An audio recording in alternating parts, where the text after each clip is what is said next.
For breakfast on the ship, we have open tables. In other words, you can tell them we just want a table for two, we want a table for four. We always tell them we'll take a table for 10 and we'll join them. And you find out so much interesting things when you do that.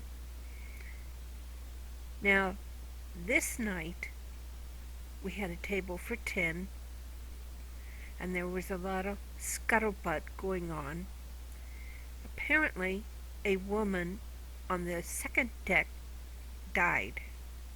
She was around 50 years old, which is really quite young for the people that die on board ships. And they had the coroner from Tortola come in, and he said he wanted to do an autopsy.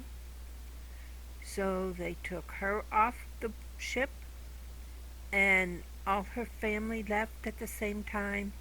They will fly them back to the United States after the autopsy is completed.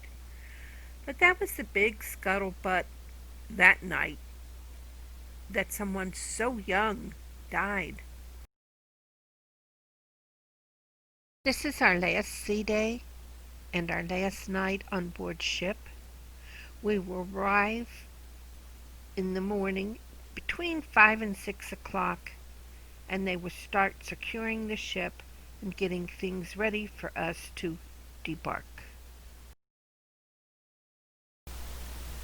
Please take a second to comment, subscribe, ring the bell to get notices of new videos, and please give a thumbs up.